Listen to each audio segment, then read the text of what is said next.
আমার কাছে 10 মিনিটের অনুমতি চেয়েছিল। আমি তাদেরকে ধৈর্যের সাথে পরিস্থিতি মোকাবেলা করতে বলেছিলাম। যদি গতকালকে 10 মিনিটের অনুমতি ইসলামী ছাত্র শিবিরের জনশক্তিদের দেওয়া হতো, পুরো নিয়াজপুরে ভূমিকম্প সৃষ্টি হয়ে যেত। ফ্যাসিবাদী কায়দায় কিভাবে বর্বরচিত ভাবে আমাদের জনশক্তির উপরে তারা আক্রমণ করেছিল। তারা আক্রমণ করে হামলা চালিয়ে আমাদের 45 জন ভাইকে তারা রক্তাক্ত করেছে।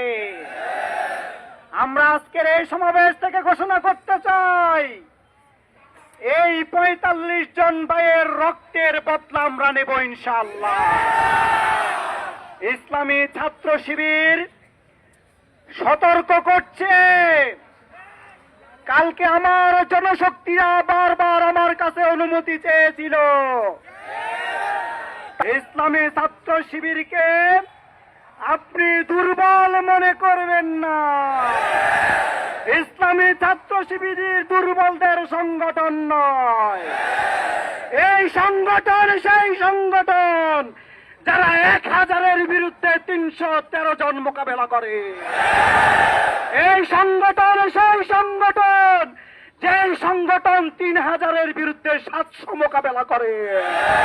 সুতরাং ইসলামী ছাত্র শিবিরকে সশস্ত্র হামলা করে প্রতিহত করবেন, সেই দুঃস্বপ্ন আপনারা দেখবেন না।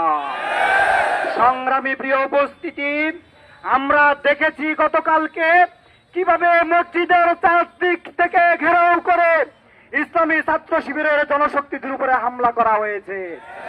দেশীয় অস্ত্র, কিরিচ, হকি স্টিক, বাঁশকে পেটে 2 ভাগ করে নিয়ে এসে আমাদের জনশক্তিদের উপরে হামলা করা হয়েছে। আমরা দেখেছি আমাদের ভাইদের রক্ত পুরো মসজিদ রঞ্জিত হয়েছে। সারা বাংলাদেশের মানুষ তোমাদের এই নেককারজনক হামলাকে ঘৃণা করে প্রত্যাখ্যান করেছে। সংগ্রামী প্রিয় ছাত্র সমাজ, আমরা দেখেছি বাংলাদেশে যখন পপুলার 4টি বিশ্ববিদ্যালয়ে শিক্ষার্থীরা তাদেরকে কিক মেরে বঙ্গোপসাগরে ফেলেছে, তখন ইসলামী ছাত্র শিবিরের জনপ্রিয়তা ঈর্ষান্বিত হয়ে তারা ইসলামী ছাত্র শিবিরের উপরে সন্ত্রাসী হামলা চালানোর পরিকল্পনা করেছে। কিন্তু আমরা দ্বিধাহীন কণ্ঠে বলে দিতে চাই, ইসলামী ছাত্র শিবিরের উপরে হামলা চালিয়ে ইসলামী ছাত্র শিবিরকে স্তব্ধ করা যাবে না।